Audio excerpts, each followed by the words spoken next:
Good afternoon, children.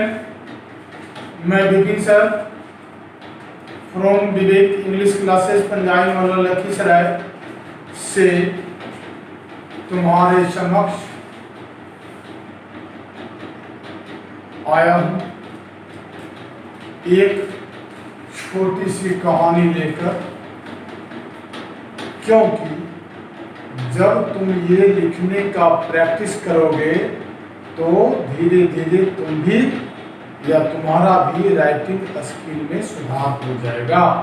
तब तुम किसी भी सब्जेक्ट पर 10 लाइन 20 लाइन लिख सकते हो, बोल सकते हो।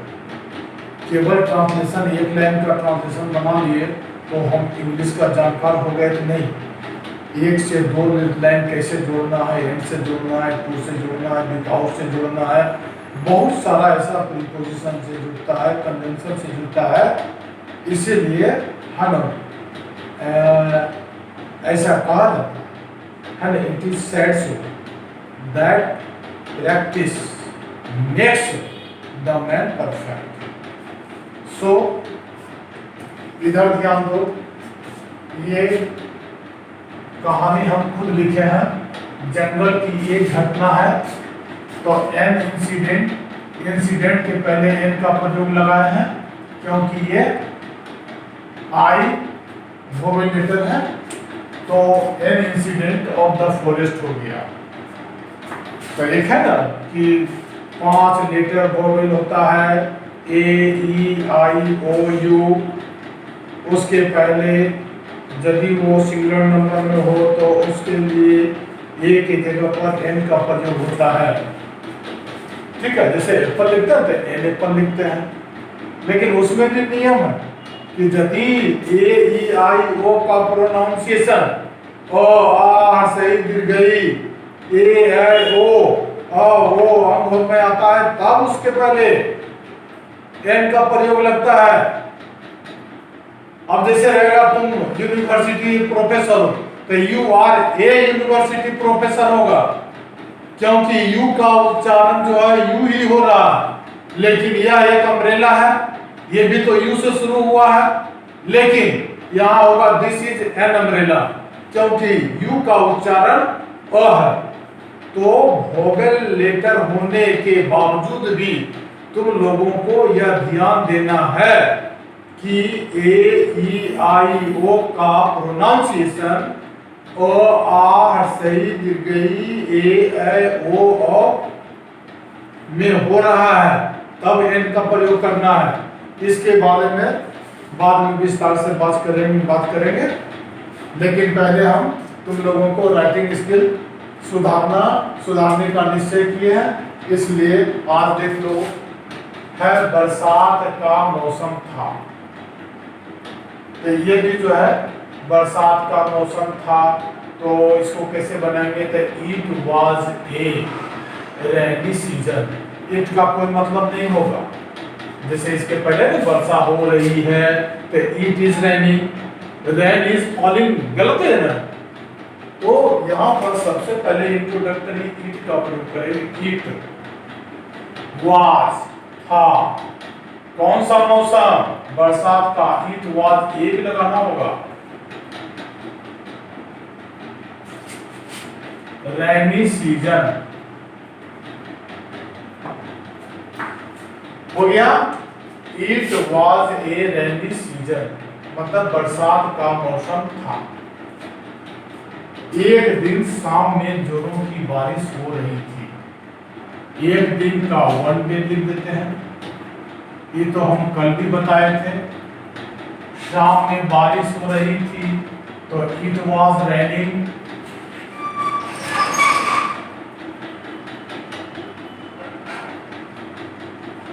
जोरों की हैविली कर देते हैं, इट वाज रेनिंग हैविली। कब, शाम में, तो इन द इवनिंग कर देते हैं।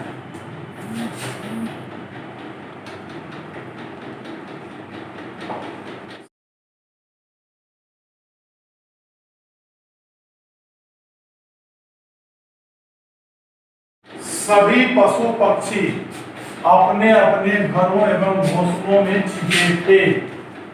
तो सबसे पहले सभी पक्षी देखो, पशु और पक्षी के बीच में ये हैपन का चिन्ह है, इसीलिए यहाँ पर लिखेंगे all.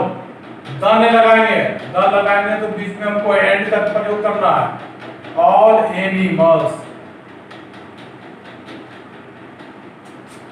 All animals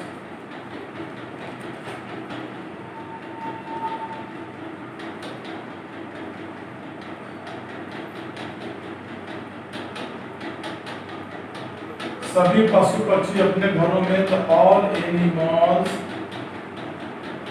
and birds, all the animals and the birds लिख सकते हो। ऑल एनिमल्स बर्ड्स,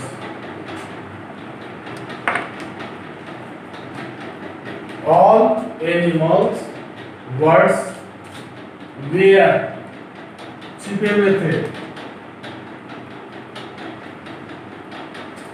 या कर दो इसी तरह का, ये भी सही है। All the animals and the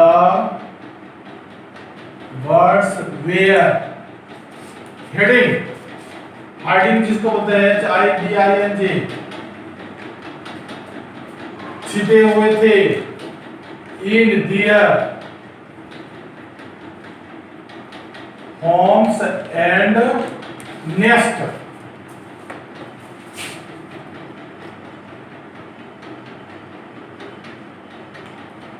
और बारिश के मौसम का आनंद ले रहे थे।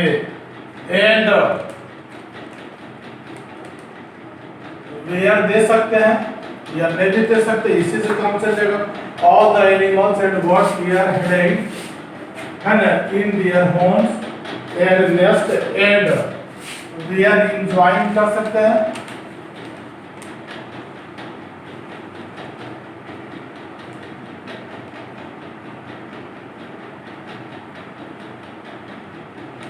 And we are enjoying the rainy season.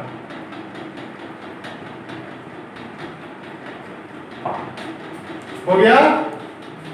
तो सभी पशु पक्षी अपने अपने घरों एवं घोंसलों में छिपे थे। तो all the animals and the birds were hiding in their homes and nest and were enjoying the rainy season. जैसे हम लोग ना रेनी सीजन में लिट्टी चोखा बना के खाते हैं और घर में सोए रहते हैं, आनंद करते हैं, उस तरह पक्षी पक्षी भी करता है।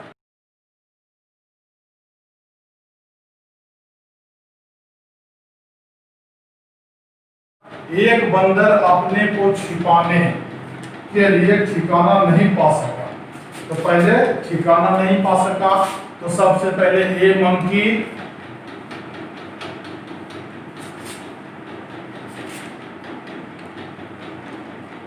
could not get ठिकाना का shelter. A monkey could not get shelter।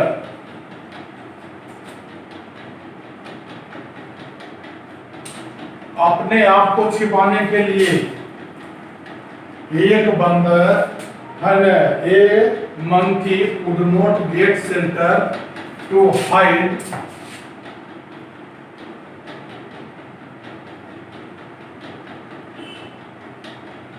himself। मतलब खुद को, एक बंदर अपने आप को छिपाने के लिए ठिकाना नहीं पा सका। A monkey could not get shelter to hide himself। ठीक है। अब उसके बाद है वो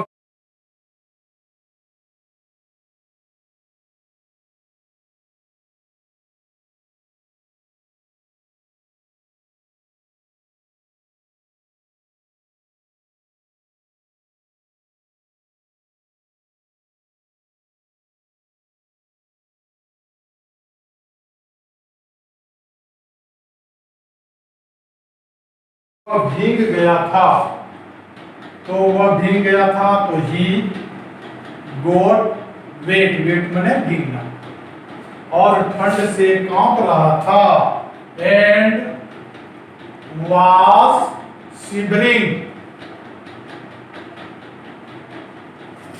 with cold, ठंड से कांप रहा था।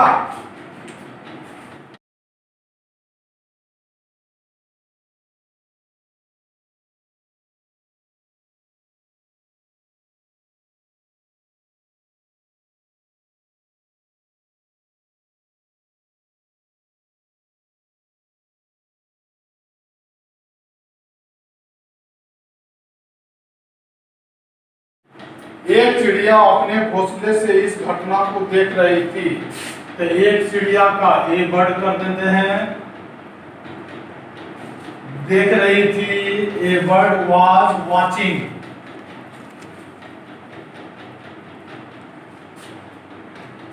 इस घटना को। A bird was watching this incident, कहां से देख रही थी? अपने घोंसले से। तो फ्रॉम हर नेस्ट, ठीक है। एक चिड़िया अपने घोंसले से इस घटना को देख रही थी। तो देखना का सीखने वॉच कर रही थी। A bird was watching this incident from her nest, उसे बंदर पर दया आ गई। किसको? चिड़िया को। तो सी देंगे ना, सी गोट पीटी ऑन द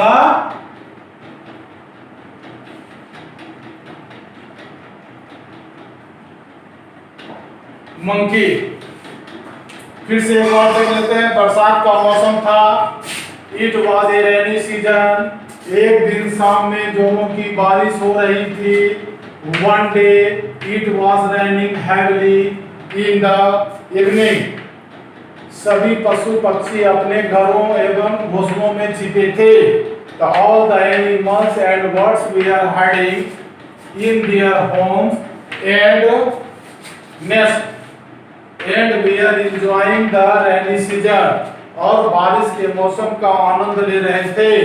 एक बंदर अपने आप को छिपाने के लिए ठिकाना नहीं पा सका।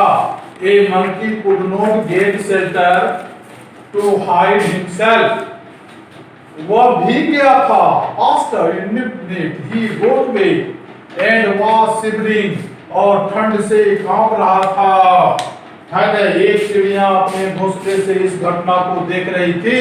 ए bird was watching this incident from her nest, उसे बंदर पर दया आ गई। She got pity on the monkey. अब उसके बाद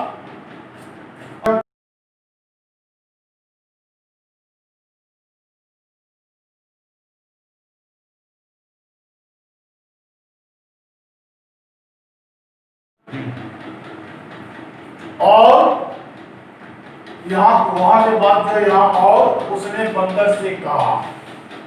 किसने? चिड़िया ने। तो और का तो एंड देना है, वो अधूरा था, इसलिए स्मॉल लेटर से शुरू कर रहे हैं। उसने बंदर से कहा। कौन? तो सी, बंदर से कहा। तो टोल्ड द मंकी, इसको इनडायरेक्ट स्पीच में लिखना है। और उसने बंदर से कहा, and C told the monkey, inverted comma के बदले दैट का प्रयोग तुम बंदर के लिए कहा जा रहा है। Second person is change into the person of the object of reporting speech. तो रिपोर्टिंग स्पीच बचपा क्या है? बंदर। बंदर के लिए क्या आएगा? ही। तो ही दे देंगे। अब कांप रहे हो, present continuous is change into corresponding past tense, तो क्या हुआ? he was shivering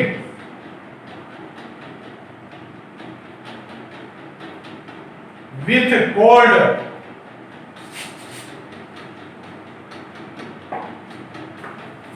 उसने बंदर से कहा, and she told the monkey that he was shivering with cold. I have written this sentence into indirect speech. So according to the rule of speech, and present continuous is changed into past continuous. Therefore, I have used here was that he was shivering with cold. अब उसके बाद क्या है, कृपया अपने जीवन को बचाने के लिए कहीं जाकर अपने आप को छिपा लो। मतलब ये दूसरा सेंटेंस है। तो यानी कि चिड़िया फिर उससे कृपया निवेदन की है, तो यहां पर है ना, फिर चिड़िया सी दे देते हैं चिड़िया के लिए। Further she further requested,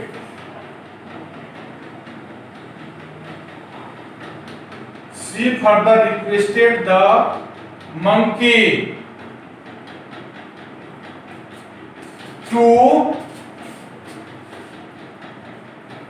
hide himself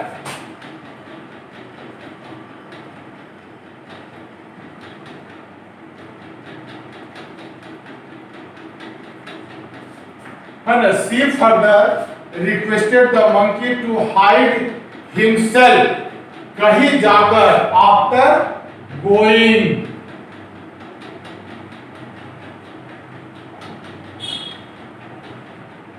कहीं का एनीवेयर, किस लिए, टू प्रोटेक्ट या टू सेव हिज लाइफ।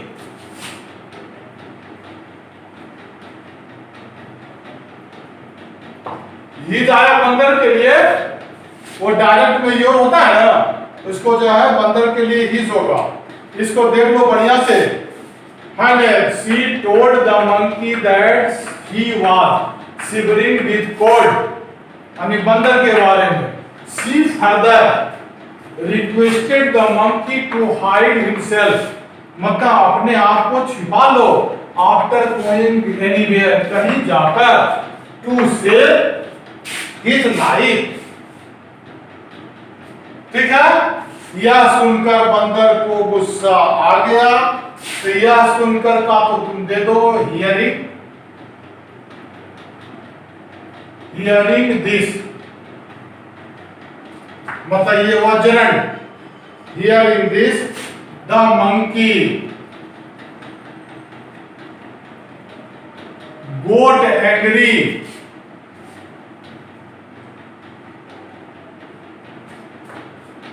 है ना। Hearing this the monkey got angry, ठीक है, गुस्सा, और उसने चिड़िया के घोंसले को तोड़ डाला। And he broke the nest of the bird. ठीक है, चिड़िया भीग गई और ठंड से कांपने लगी। तो द बर्ड भीग गई का गोट गई, एंड कांपने लगी ठंड से, एंड बिगेन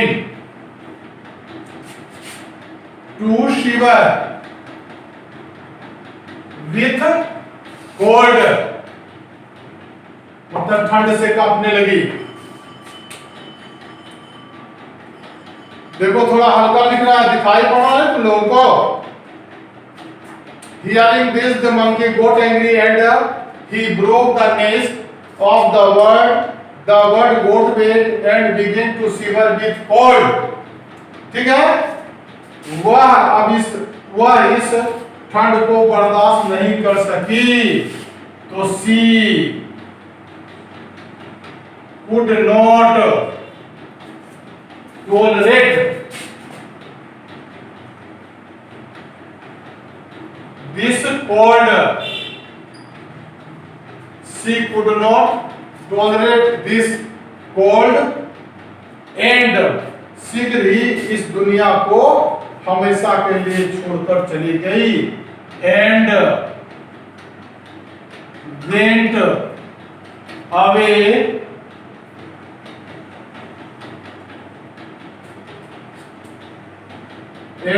away शीघ्र ही का शून्य कर दो, आफ्टर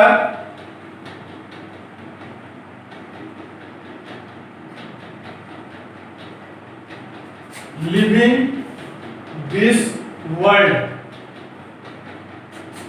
फॉर एवर कहीं घुसा दो। अब देखते हैं कहां घुसता है। और शीघ्र ही इस दुनिया को हमेशा के लिए छोड़कर चली गई, and went away soon after living this world for ever. सदा के यही घुसा देता, फॉर एवर मतलब सदा के लिए। इट मीन्स शी डाइड, वह मर गई। शी पास्ड अवे, वह मर गई। शी स्पोक टन, वह मर गई। बहुत तरह का, इसलिए है ना।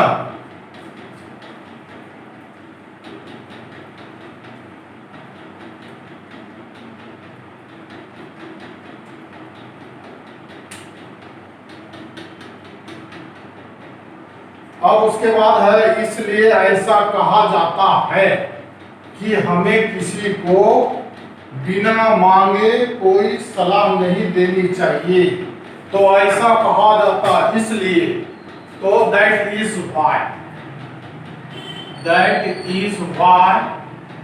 इसलिए ऐसा कहा जाता है।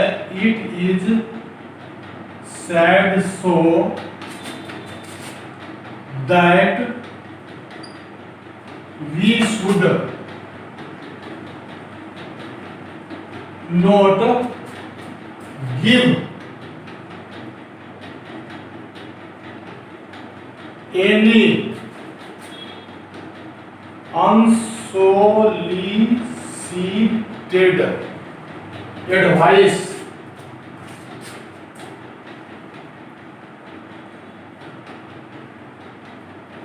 to anyone.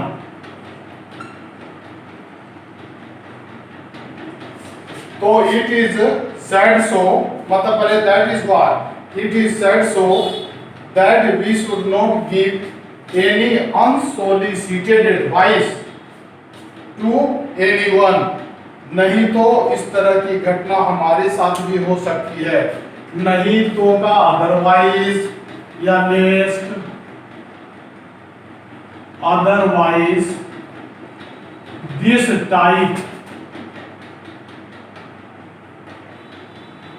type of incident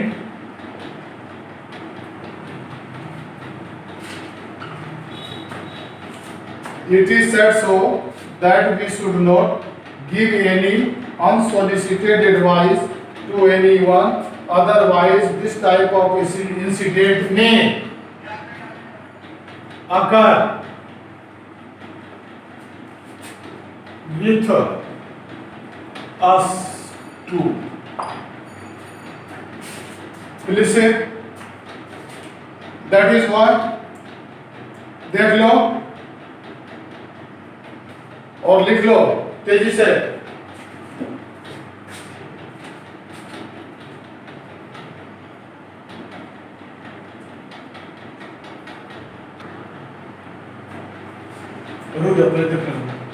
और इसमें हाँ हो गया।